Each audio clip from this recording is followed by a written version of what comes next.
Kukira dia menyukaiku, menyukai. Hai guys, pada video kali ini Mimin akan mencoba membahas alur cerita BTTH episode 117. Sebelum memasuki alur ceritanya, Mimin akan kasih tahu dulu kalau video ini full menggunakan gambar saja sebab rentan terkena teguran. Diceritakan bahwa setiap 30 tahun sekali di Danta akan diadakan kompetisi alkemis, yang mana acara ini sangat banyak menarik perhatian para alkemis dari seluruh belahan dunia.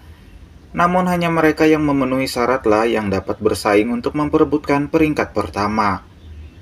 Keluarga Y merupakan salah satu dari 5 keluarga besar yang berpeluang akan kehilangan posisinya jika tidak ada yang mewakilinya dalam kompetisi alkemis tersebut. Karena Xiaoyan telah berjanji kepada Xinlan, maka dia akan ikut sebagai perwakilan dari keluarga Y dalam kompetisi tersebut untuk membantu keluarga Y mempertahankan posisinya dalam konferensi alkemis. Nampak Xiaoyan begitu pusing setelah mendengar penjelasan dari Xinlan, yang mana jika keluarga Y ingin posisinya tetap berada di dalam konferensi alkemis, maka harus melewati sebuah ujian dengan 5 keluarga besar yang lainnya. Minimal masuk ke dalam peringkat 3 besar. Akan tetapi yang menjadi masalah saat ini adalah kompetisi itu tidak boleh diikuti oleh orang luar. Alhasil Xinlan meminta Xiaoyan untuk berpura-pura menjadi calon suaminya saja. Mendengar hal itu, Abah Tianhao langsung keselak gelas. Dia tidak bisa menahan tawanya. Ia langsung pergi menjauh sembari meninggalkan tawa ejekan terhadap Xiaoyan. Meskipun sedikit aneh, Xiaoyan tidak terlalu mempermasalahkannya. Tetapi dia hanya khawatir bahwa masa depan Xinlan akan mengalami kesulitan. Jika mantan calon suaminya seganteng dan sekeren Mimin begini saja gagal untuk melakukan pernikahan, maka para lelaki yang lain bakal tidak percaya diri untuk mendekati Xinlan. Tapi bagi Xinlan, masa depan keluarga Y jauh lebih penting daripada dirinya. Dia memohon agar Xiaoyan membantu keluarga Y. Xiao Yexian meminta Xinlan agar tidak perlu khawatir karena jika Xiaoyan sudah berjanji, maka secara alami dia akan menepatinya. Tetua Yezong sangat berterima kasih karena Xiaoyan telah bersedia untuk membantu keluarga Y mereka. Di tengah pembicaraan mereka, tiba-tiba saja ada seorang penjaga melaporkan bahwa orang-orang dari keluarga Cao telah datang berkunjung untuk membahas pernikahan dengan Xinlan. Di sana nampak orang-orang keluarga Cao disambut oleh para tetua dari keluarga Y. Di sini Cao Dan yang merupakan tuan muda dari keluarga Cao menegaskan bahwa kedatangan mereka adalah untuk melamar Xinlan. Baik ada maupun tidak ada gadis tersebut. Wah, sepertinya Cao Dan ini sangat tidak sabaran untuk segera menggabrut Xinlan. Cao Dan mengancam jika keluarga Y berani menolak lamarannya, maka akan menerima akibatnya. Beberapa tetua keluarga Y nampak sedikit tertekan karena bagaimanapun keluarga Cao tidak bisa diremehkan. Cao Dan berjanji jika keluarga Y membiarkannya menikahi Xinlan, maka keluarga Cao akan mengundurkan diri sebagai peserta yang akan mengikuti kompetisi alkemis, karena dia akan mewakili keluarga Y. Nampak tetua dari keluarga Y masih penasaran apakah ucapan Cao Dan bisa dipercaya atau tidak, karena wajahnya saja memancarkan tampang penipu kelas kakap. Karena tetua dari keluarga Y meragukannya, Cao Dan lantas menyuruh salah satu tetua dari keluarga Cao untuk memberikan sebuah pelajaran. Tapi untung saja tepat pada waktunya, Abah Tianhao muncul menangkis serangan tersebut. Xiaoyan sangat menyesalkan perbuatan Cao Dan hanya karena lamarannya ditolak sampai ingin menyerang keluarga Y seperti itu. Cao Dan tidak menyangka bahwa keluarga Y akan mendapatkan bantuan dari orang lain. Bahkan terdapat 2 orang yang berada di ranah Dozun. Lalu dia menanyakan apakah pemuda yang ada di hadapannya saat ini adalah Xiaoyan yang sebelumnya terlibat perselisihan dengan lembah sungai es. Sembari dengan kesombongannya, Cao Dan memperkenalkan dirinya yang berasal dari keluarga Cao. Dan bisa dikatakan keluarga Cao jauh lebih kuat dari lembah sungai es. Selain itu, Cao Dan mengaku bahwa dirinya adalah seorang alkemis tingkat ke-7. Namun Xiaoyan tidak peduli dengan hal tersebut, sehingga membuat Cao Dan begitu kesal dan ingin menantangnya, yaitu beradu kekuatan dalam mengendalikan api. Abah Tianhao hanya tersenyum karena menurutnya Cao Dan ini akan bernasib sial. Singkat waktu, akhirnya pertarungan pun dimulai. Nampak Cao Dan lebih dulu mengeluarkan api binatang miliknya yang berasal dari binatang singa berkepala 3 Tianyin, yang membentuk seekor burung kelelawar. Meskipun terkena hembusan napas dari mulut bau kelelawar itu, Xiaoyan nampak santuy sembari mengeluarkan api surgawi miliknya dan mengubahnya menjadi bentuk binatang serigala. Xiao Dan nampak begitu terkejut karena Xiaoyan memiliki api surgawi. Tapi meskipun begitu, ia percaya diri bahwa akan mampu mengalahkan Xiaoyan. Terlihat dua binatang api itu saling menyerang satu sama lain. Tetapi binatang api milik Xiaoyan jauh lebih mendominasi pertarungan. Hal ini tidak lain karena api surgawi lebih kuat dari api yang berasal dari binatang ajaib. Melihat api binatangnya hampir kalah, Xiao Dan lantas mengeluarkan satu lagi api binatang sehingga kali ini terjadi pertarungan yang tidak seimbang. Namun binatang api milik Xiaoyan masih dapat bertahan. Di sini Xiao Dan kembali mengeluarkan dua binatang api. Alhasil karena dikeroyok oleh 4 binatang api, hal ini membuat binatang api milik Xiaoyan berhasil dipukul mundur. Dengan begitu sombongnya, Xiao Dan meremehkan Xiaoyan, yang mana menurutnya seorang alkemis kuat harus mampu mengendalikan 4 jenis api sekaligus. Sementara Xiaoyan hanya tersenyum, lalu dia membentuk sebuah segel di tangannya, dan setelahnya tiba-tiba saja muncul 10 lingkaran api yang membentuk 10 jenis binatang api. Hembusan energi yang begitu kuat dipancarkan oleh lingkaran api tersebut, sehingga membuat tetua keluarga Xiao nampak seakan tidak percaya dengan Xiaoyan karena dapat mengendalikan 10 jenis api sekaligus.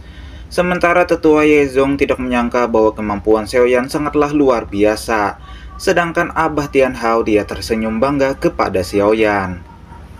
Di sini Xiaoyan mengatakan bahwa menantangnya dalam mengendalikan api, maka hal itu merupakan sebuah kesalahan besar. Xiao Dan nampak begitu kesal dan tidak percaya dengan semua itu. Dia lantas melepaskan serangan 4 binatang apinya ke arah Xiaoyan. Untuk melawannya, Xiaoyan langsung melepaskan serangan dari 10 binatang api miliknya. Hantaman dari serangan binatang api itu menimbulkan sebuah ledakan, sehingga membuat Xiao Dan terlempar dan terluka. Di sini, Xiao Dan yang tidak terima dikalahkan mengancam bahwa ada seseorang dari keluarga Xiao yang akan menghadapi Xiaoyan. Setelah orang-orang dari keluarga Xiao pergi, tetua Yezong merasa begitu khawatir karena Xiao Dan telah memberikan ancaman. Karena bagaimanapun di keluarga Xiao terdapat seorang alkemis kuat yang bernama Xiao Ying yang bergelar sang penyihir. Orang itu merupakan murid inti dari Menara Pil. Menurut tetua Yezong, sepertinya saat ini penyihir Xiao itu sudah berada di level 7 puncak. Dan kemungkinan gadis itulah yang akan menjadi lawan terberat bagi Xiaoyan. Singkat waktu, nampak Xiaoyan dan yang lainnya sudah berada di dalam kapal terbang untuk menuju tempat pengujian level alkemis. Selain kapal yang ditumpangi oleh Xiaoyan dan kawan-kawan, di sana juga terdapat banyak kapal-kapal lain yang sepertinya memiliki tujuan yang sama, yaitu untuk mengikuti ujian alkemis di Danta. Dalam perjalanan, Xinglan begitu mengkhawatirkan Xiaoyan karena sudah lebih dari 20 hari dia mengasingkan diri. Lalu tiba-tiba muncul sebuah hembusan kabut asap yang dipenuhi oleh kekuatan spiritual atau kekuatan jiwa. Di sini Abah Tianhao begitu penasaran apakah kekuatan jiwa milik Xiaoyan sudah mencapai tingkat alam spiritual. Abah menjelaskan bahwa kekuatan jiwa terbagi menjadi 4 tingkatan, yaitu alam spiritual, alam kaisar, alam panah, dan alam surgawi. Dijelaskan bahwa pada zaman dulu terdapat metode khusus tentang jiwa yang disebut keterampilan jiwa. Abah Tianhao merasa bahwa seharusnya Abah Yaolau sudah memberitahu Xiaoyan hal tersebut. Perkataan Abah Tianhao tadi membuat Xiaoyan merasa sedih dan teringat sang guru. Setelah melewati perjalanan dimensi ruang, kini Xiaoyan dan yang lainnya telah sampai di sebuah tempat bernama domain pengobatan. Xiaoyan sendiri nampak begitu kagum karena tempat itu jauh lebih besar dan lebih maju dibandingkan kota sudut hitam. Tetua Yezong menjelaskan bahwa domain pengobatan dibagi menjadi 2 bagian, yaitu domain luar dan domain dalam. Dan yang dilihat Xiaoyan saat ini hanyalah sebagian kecil dari wilayah domain luar saja. Lalu selanjutnya tetua Yezong mengajak Xiaoyan ikut bersamanya untuk mengikuti ujian tingkat alkemis terlebih dahulu, supaya mendapatkan lencana tingkat alkemis yang sudah diverifikasi oleh Menara Pil Danta. Karena nantinya lencana tingkat alkemis itu akan sangat berguna dalam kompetisi alkemis. Di depan pintu menara nampak 2 kelompok orang yang menunggu di sana sedang antre untuk mengikuti ujian tingkat alkemis. Kemudian pada saat tetua Yezong dan Xiaoyan memasuki menara, terlihat jelas nenek ini, atau kita panggil saja mak lampir. Si mak lampir langsung meremehkan tetua Yezong karena meskipun membawa seseorang untuk ikut ujian tingkat alkemis, tapi jangan berharap dapat mengikuti kompetisi pengobatan 5 keluarga besar. Tetua Yezong meminta Xiaoyan agar tidak perlu khawatir karena mak lampir memang sudah seperti itu sejak dari dahulu, yaitu suka meremehkan orang lain. Apalagi ketika mak lampir melihat lencana tingkat 4 yang dipakai oleh Xiaoyan. Hal ini membuatnya semakin menjadi-jadi dalam meremehkan keluarga Ye dan Xiaoyan. Di sini Xiaoyan sedikit kesal berkata bahwa mulut nenek peot ini sangatlah terlalu berisik seperti toa masjid, sehingga membuat mak lampir langsung marah dan melancarkan sebuah serangan ke arahnya. Namun untung saja serangan itu dihentikan oleh salah seorang tetua menara danta bernama Tetua Han Li. Lalu tanpa membuang banyak waktu, Tetua Han Li lantas membuka sebuah saluran ruang untuk menguji tingkat alkemis masing-masing peserta. Setelah menunggu sekitar 1 jam, akhirnya masing-masing peserta keluar dari tempat pengujiannya. Di sini gadis dari keluarga Bai berhasil lulus ujian dan mendapatkan lencana alkemis tingkat 6. Tentu saja hal ini membuat semua orang begitu kagum karena di usia yang begitu muda, gadis dari keluarga Bai ini sudah menjadi seorang alkemis tingkat 6. Kesombongan mak lampir semakin menjadi-jadi setelah cucunya berhasil melewati ujian. Menurutnya hanya orang berbakatlah yang dapat mencapai tingkat tersebut. Dan seorang pecundang dari keluarga Ye seharusnya sadar diri agar segera mundur dari kompetisi 5 keluarga besar. Pada saat mak lampir dan kedua cucunya tersenyum bahagia, tiba-tiba saja Xiaoyan muncul dan berhasil lulus ujian tingkat ke-7 menengah, sehingga membuat nenek peot muka codot begitu kesal. Sementara Tetua Han Li meminta maaf kepada Xiaoyan karena level alkemis di Menara Danta hanya terbatas di level 7 saja. Dia menyarankan agar Xiaoyan melakukan pengujian di Menara Pil yang lebih besar, karena menurutnya dengan kemampuan Xiaoyan saat ini pastinya akan mampu mencapai beberapa tingkat lebih tinggi.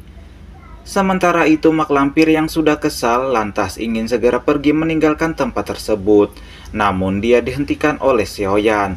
Tanpa basa-basi, Xiaoyan langsung memberikan sebuah serangan yang tepat mengenai arterinya. Xiaoyan berkata sebagai nenek lampir yang sudah tua seharusnya tidak boleh selalu meremehkan orang lain. Ia berharap setelah menerima pukulan tersebut mak lampir akan segera bertobat.